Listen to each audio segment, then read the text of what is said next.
hydraulic systems. The Boeing 767 primary flight controls consists of elevators, ailerons and rudder, and are controlled by a control column, control wheel, and rudder pedals.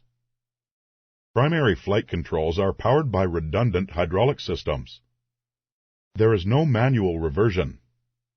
Secondary flight controls consist of a movable horizontal stabilizer, spoilers, and leading edge flaps. Differential operation of the spoilers also assists the ailerons in roll control and as speed brakes.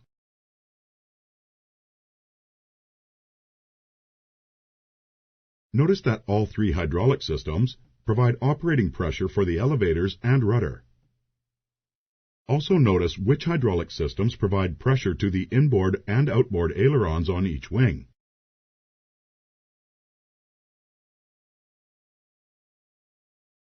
The center hydraulic system supplies pressure to all primary flight controls, with the exception of the outboard ailerons.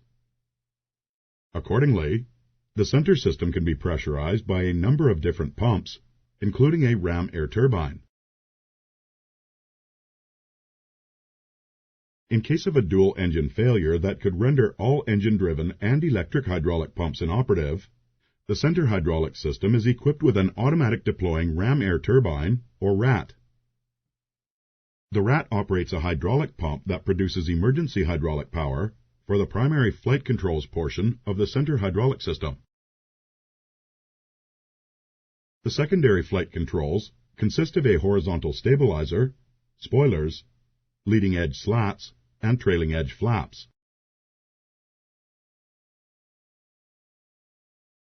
Stabilizer trim is normally powered by left and center hydraulics, while slats and flaps are normally powered by the center hydraulic system alone.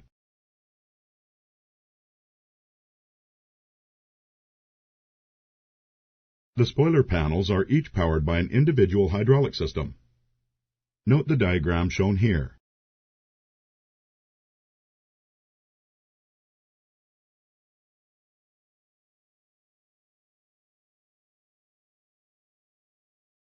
This frame shows the controls and indicators associated with the flight controls. Click on each highlighted item to see a closer view on the item.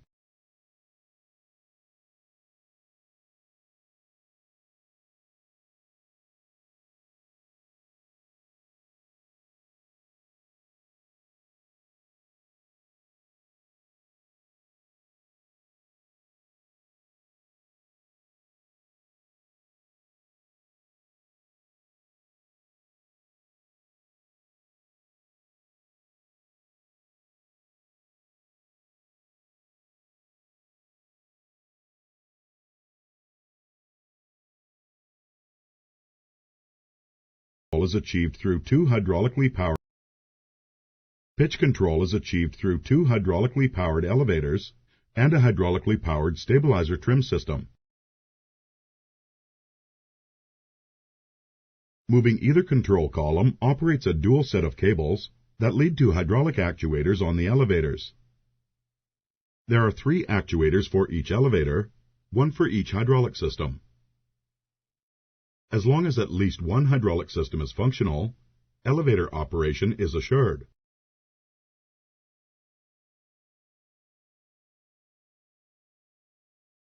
The control columns and wheels are connected through jam and override mechanisms. If a jam occurs in a column or wheel, the pilot can maintain control by applying force to the other column or wheel to overcome the jam. Some control effectiveness may be lost when a restricted portion of the flight controls are bypassed.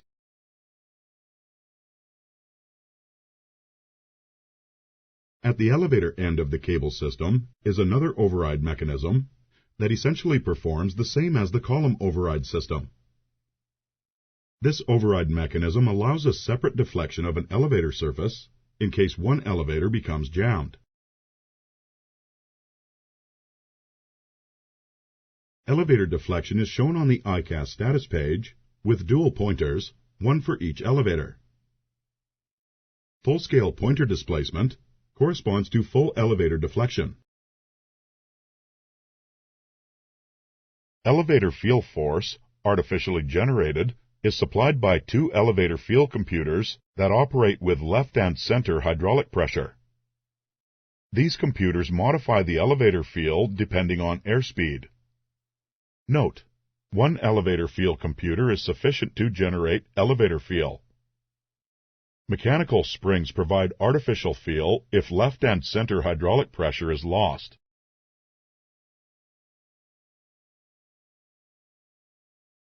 Stabilizer trim operation depends on hydraulic power from the left and center hydraulic systems. Normally, both hydraulic systems are used together.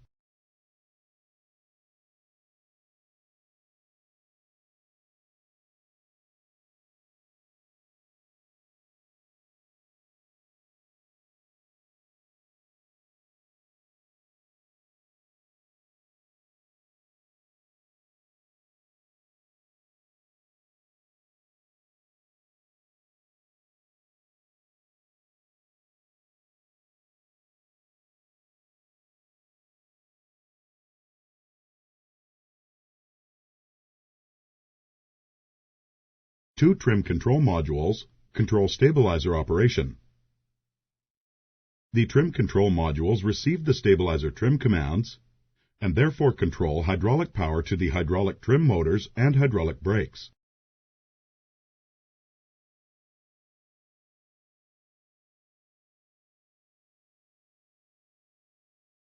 Two red guarded switches, the stabilizer trim cutout switches, control the hydraulic power to the trim control modules.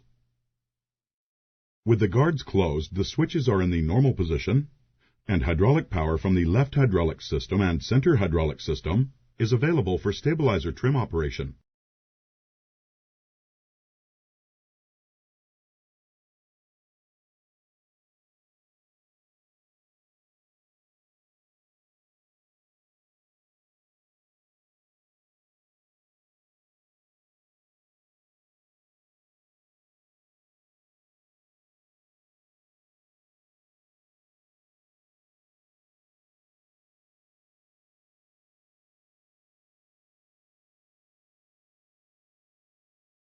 There are three modes of stabilizer trim control: electric, automatic, and alternate.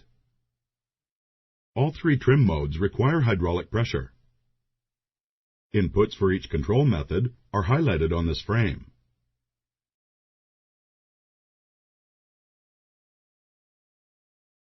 Stabilizer position indicators are located on both sides of the control stand.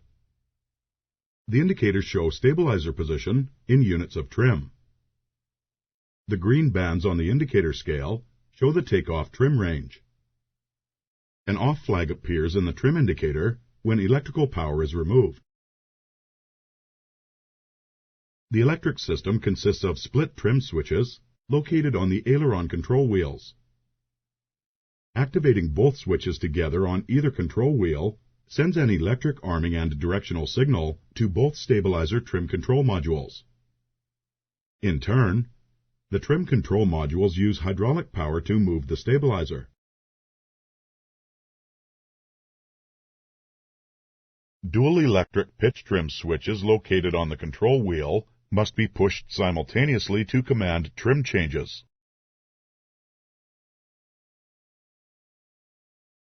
If the control columns are moved in a direction opposing the trim operation, the control column switches will interrupt the electric trim signal. This feature can be used to quickly arrest an electric trim runaway.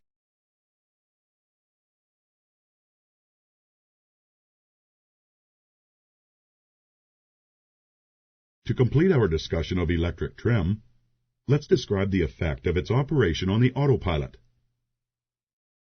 Use of electric trim during single autopilot operation will cause the autopilot to disconnect. However, with more than one autopilot engaged, such as during approach, the electric trim operation is inhibited. Some aircraft are equipped with alternate trim switches, and others are equipped with alternate trim levers. The switches or levers provide the same function. They provide input to the alternate trim.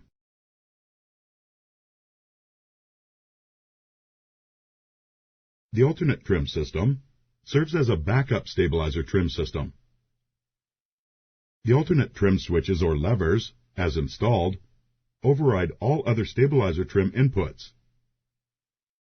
Like the electric trim switches, moving both switches or levers provides electric arming and directional trim control signals to both trim modules.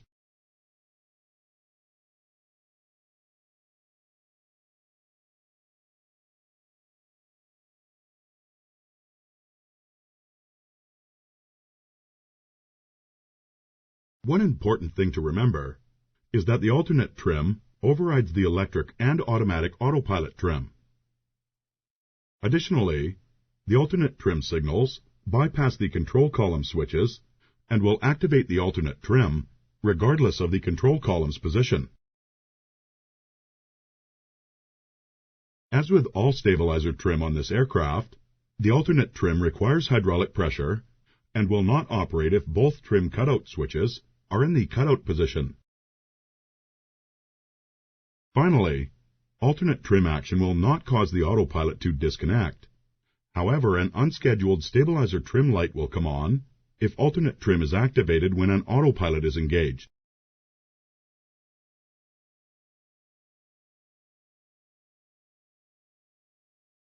The engaged autopilot provides automatic stabilizer trim. Automatic trim uses only one trim control module and trims at only 1/2 the electric trim rate. Autopilot trim is available whenever an autopilot is engaged in the command mode. Automatic autopilot trim operation can be interrupted if the control column is moved in a direction opposing the trim motion. These are the same interrupt switches that will interrupt the yoke-mounted electric trim switches. As with all stabilizer trim on this aircraft, the automatic trim requires hydraulic pressure and will not operate if both trim cutout switches are in the cutout position. The 767 is equipped with the Pitch Enhancement System, or PES. PES provides limited stabilizer trim control in the event of a failure of the left and center hydraulic systems. The pitch enhancement system consists of a hydraulic motor in the right system driving a pump, which uses trapped left trim system fluid to operate the stabilizer. The PES automatically activates if both left and center hydraulic systems fail in flight. The PES makes stabilizer trim available at 1/4 of the normal trim rate and can only be operated by use of the electric trim switches. The alternate and automatic trim systems cannot operate the PES trim.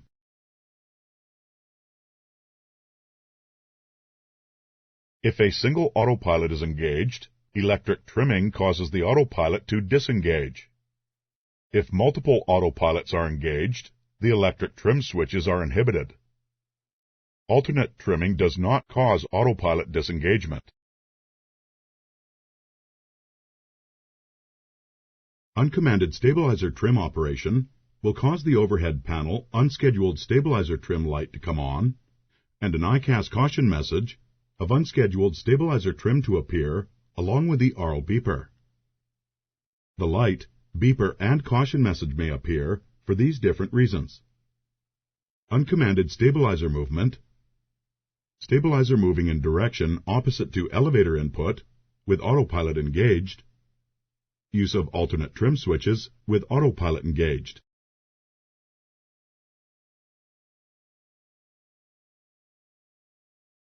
Except for alternate trim operation, uncommanded stabilizer trimming can be stopped by moving either control column in the opposite direction of the trim movement.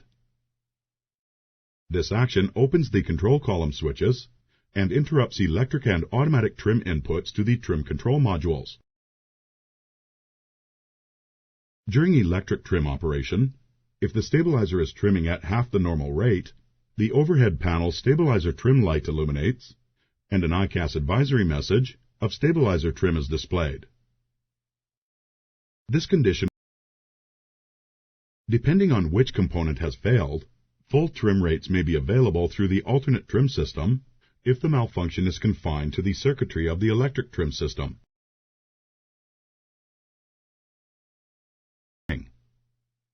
Rotation. Lateral control is provided by the ailerons and is augmented by the spoilers on each wing.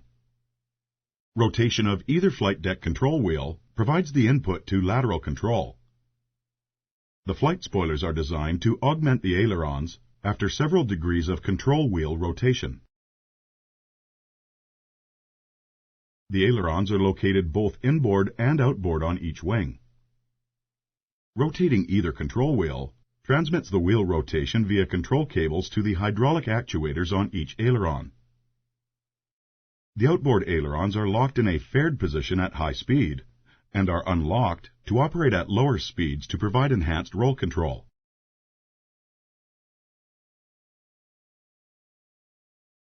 The outboard aileron on each wing is powered by the left and right hydraulic systems. The left inboard aileron is powered by the left and center hydraulic systems. The right inboard aileron is powered by the right and center hydraulic systems. With a loss of one or two hydraulic systems, some aileron control remains available.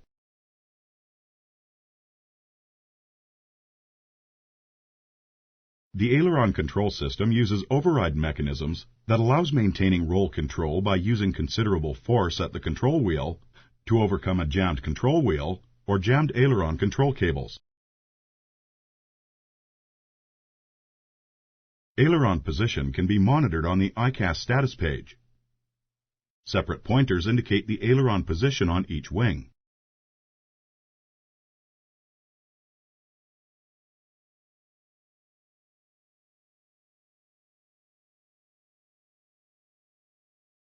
Aileron trim is available via the aileron trim switches located at the aft end of the aft electronic control stand. The switches have to be pushed together and provide an arming and directional signal to the aileron trim system to reposition the ailerons. An aileron trim indicator is located on the top of each control column. Limitation: use of aileron trim is prohibited during autopilot operation.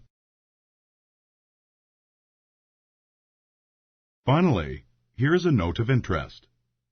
The inboard ailerons naturally droop with the extension of the trailing edge flaps.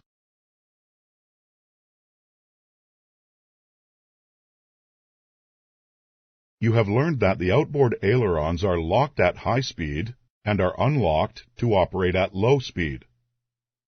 The ICAS advisory message, aileron lockout displays, and the aileron lockout light illuminates if an aileron lockout actuator disagrees with the commanded position. Likewise, if one or both of the outboard ailerons is unlocked at high speeds when they should be locked, the same message and light come on. There are 6 spoiler panels on each wing. All spoilers are used in flight to augment the ailerons for airplane roll control. All 6 spoiler panels on each wing operate as ground speed brakes.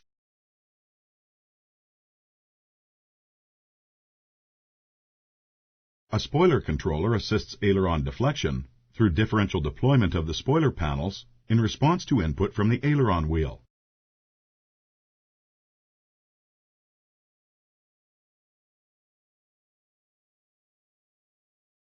The spoiler panels are electrically controlled and hydraulically operated.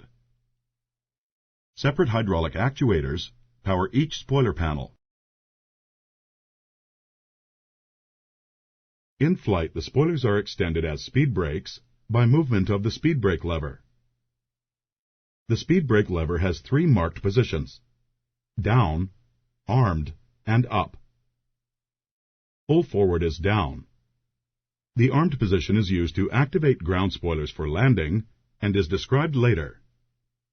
Last is the up position. Full spoiler deployment is selected with the lever full aft. To deploy the speed brakes to various amounts, the lever can be positioned anywhere between armed and up.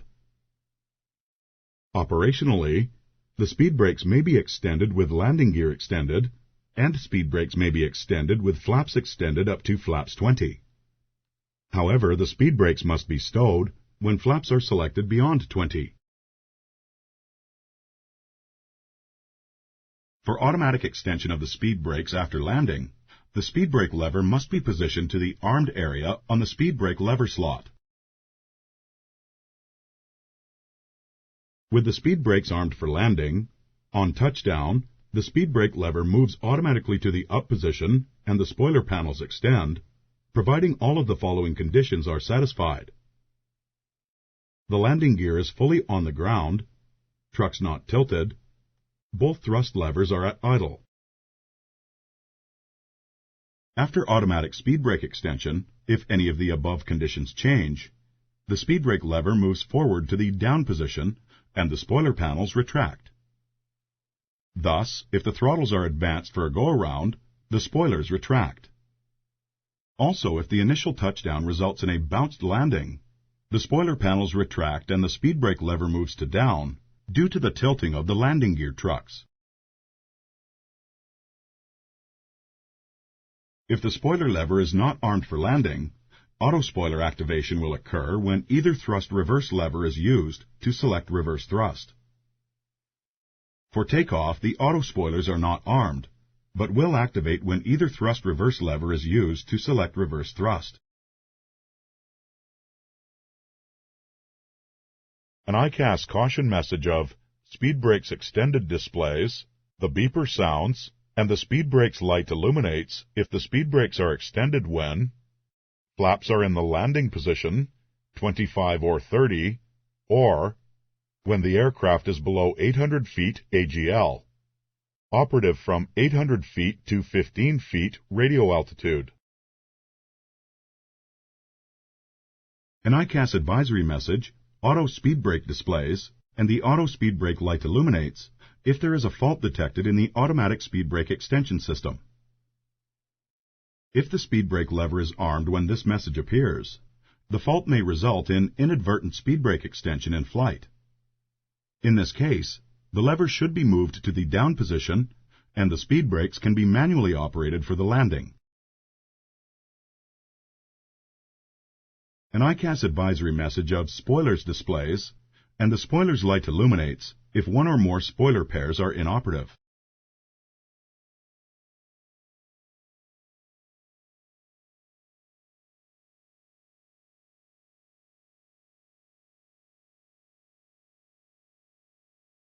The rudder provides directional control around the yaw axis. The rudder is hydraulically powered by all three hydraulic systems and controlled through the rudder pedals. Two yaw dampers operate through the rudder control system to improve yaw control. Movement of the rudder pedals is transmitted via cables to three rudder hydraulic actuators, one on each hydraulic system. The status page displays rudder position. On the ground during the test of the flight controls, hold the tiller when pushing either rudder pedal. Pushing the rudder pedals to their stops displaces the rudder to its maximum deflection and causes a full-scale deflection of the pointer from the neutral mark.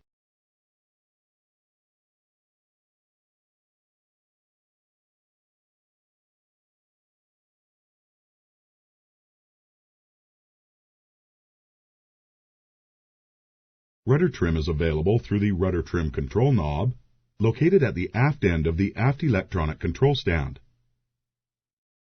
Application of rudder trim causes an electric motor to reposition the rudder neutral and indicates the rudder trim position in units of trim on the rudder trim indicator. A rudder ratio changer modifies rudder pedal and rudder trim inputs as a function of airspeed. As airspeed increases, the ratio changer desensitizes the pilot inputs to reduce rudder deflection. The ratio changer operates through the left hydraulic actuator. Therefore, the actuator assists or dampens rudder pedal input to the rudder depending on airspeed. If the ratio changer is inoperative, the left hydraulic actuator shuts down.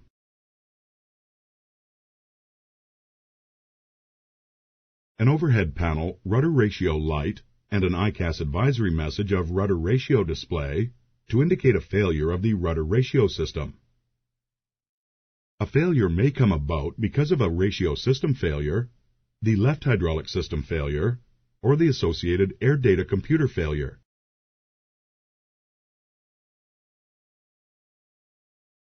In case of a rudder ratio component failure, rudder structural protection should be provided by the automatic depressurization of the left hydraulic actuator. Thus, the shutdown of the left hydraulic actuator will naturally limit rudder displacement at high airspeeds, since only two actuators remain operative. Even so, abrupt rudder pedal inputs need to be avoided at high speeds. At low air speeds, the other two remaining actuators are sufficient to provide full rudder displacement. Check your manual for the available auto-land operations and crosswind landing limits with these possible conditions. Two independent yaw dampers handle aircraft directional stability and turn coordination. The left and right yaw damper actuators are powered by the left and center hydraulic systems respectively.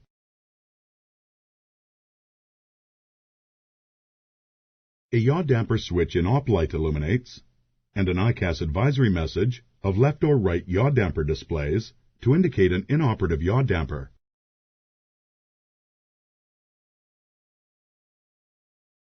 At least one inertial reference unit must be operational for the yaw dampers to function.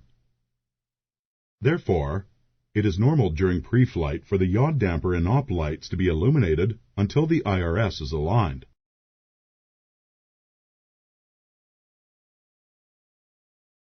Devices that change the aerodynamic. The trailing edge flaps and leading edge slats are high lift devices that change the aerodynamic configuration of the airplane to increase lift and decrease the stall speed during takeoff, approach, and landing.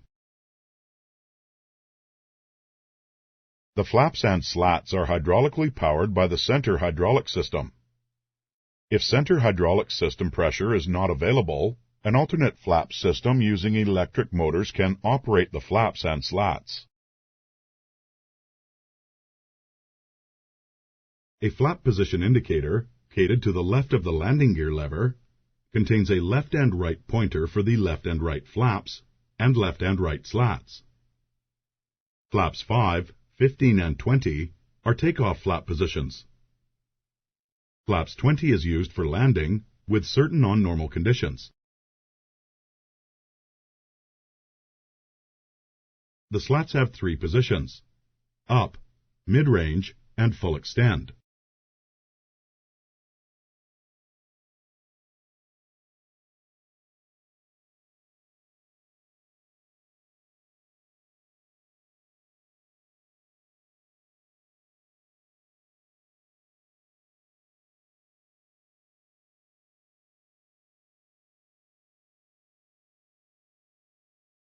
The flaps have three positions: up, takeoff, and landing.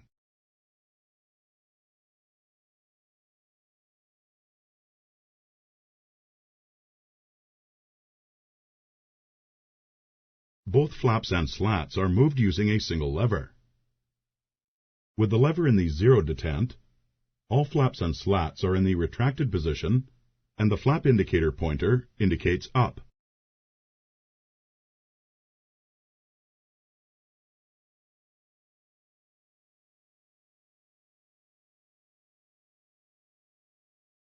With selection of the flaps 1 position, the flaps remain up, and the slats move to the mid-range position. The slats remain in the mid-range position with the flap lever selected to the 5, 15, and 20 positions. Selecting a flap position greater than 1 will cause the trailing edge flaps to drive to the selected position. The inboard ailerons droop in conjunction with flap extension from 5 to 15 degrees. Beyond flaps 1, the flap position indicator indicates trailing edge flap position. The slats remain in the mid-range position up to flaps 20.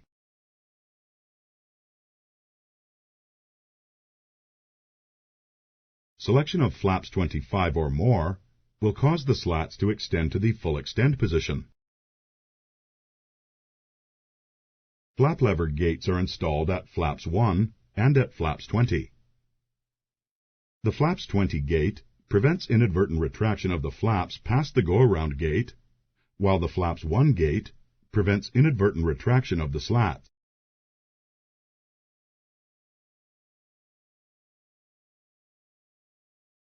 Boeing 767 flap maneuvering speeds allow for a normal 25-degree bank for maneuvering, plus an additional safety factor of 15 degrees before buffet onset is encountered. Flap maneuvering speeds are normally set as bugs for takeoff and landing. The maneuvering speeds are based on flaps 30 VREF as follows: flaps 0 VREF plus 80 knots, flaps 1 VREF plus 60 knots, flaps 5 VREF plus 40 knots, flaps 15 or 20 VREF plus 20 knots.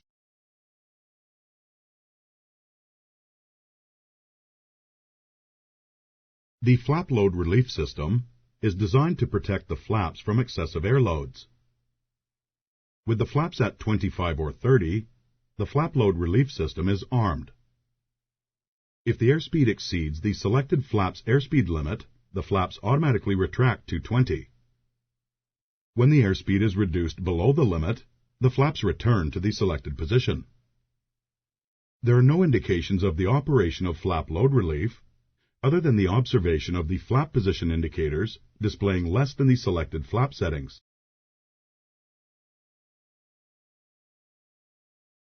Normally the flaps and slats are extended or retracted through their power drive units, or PDUs, that use hydraulic power. The same drive units may also be operated using electrical motors.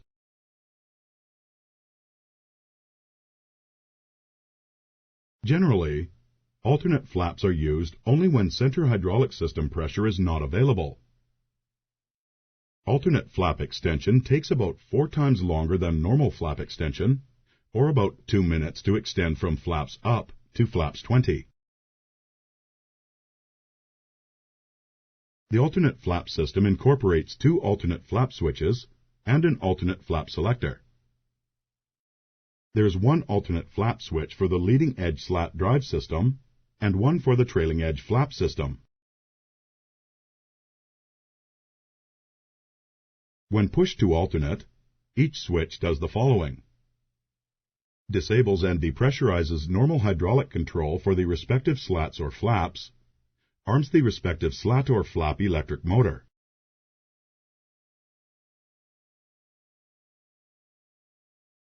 With alternate selected, the alternate flap selector can be used to extend-retract the flaps or the slats, or both together, through the electric motors.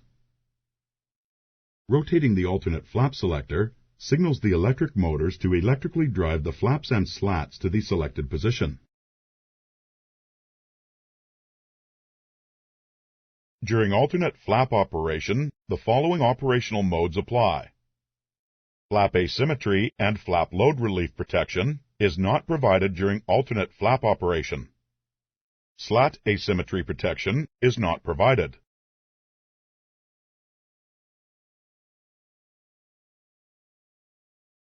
According to procedures, the alternate flaps are not selected beyond 20 because flap retraction from 30 to 20 in case of a go-around would take too long. Therefore, the alternate flap positions of 25 and 30 are not used.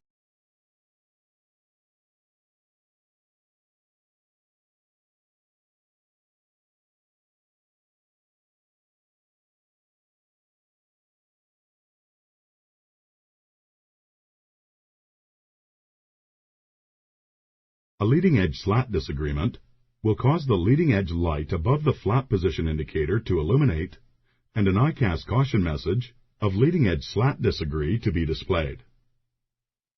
The light and alert message indicate that the slats are not driving toward their commanded position. The indications and actions for leading edge asymmetry are identical to the slat disagreement situation, except that the ICAS message is leading edge slat asymmetry. In this situation, the hydraulic power to only the slats is shut off.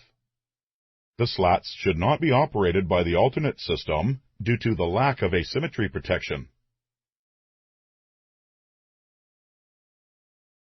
When there is a trailing edge flap disagreement, the trailing edge light illuminates and ICAS displays the caution message of trailing edge flap disagree. The caution is displayed because the flaps are not driving to their selected position. The trailing edge light and ICAS message may also come on if the flap lever is not positioned properly in any detent. The hydraulically powered flaps and slats will stop operating in this situation, but the condition is easily corrected by moving the lever into the desired detent. Therefore, if the pilot inadvertently leaves the flap lever out of a detent, the flaps and slats will appear to have locked out. Correct operation of the lever will keep this from happening.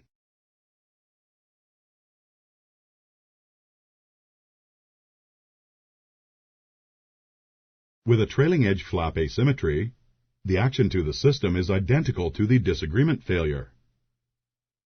The trailing edge light illuminates, ICAS displays a caution message of trailing edge flap asym, and hydraulic power to both slat and flaps is shut off.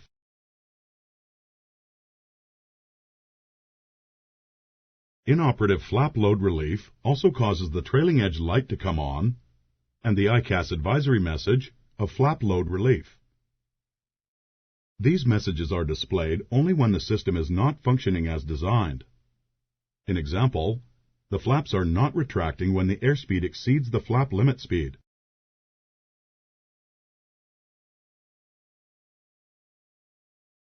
In a situation where the hydraulic-driven generator is the only remaining generator electrical power source, hydraulic power for continued hydraulic-driven generator operation is primary. Therefore, hydraulic flow to the slats and flaps is reduced, resulting in increased slat and flap operation time.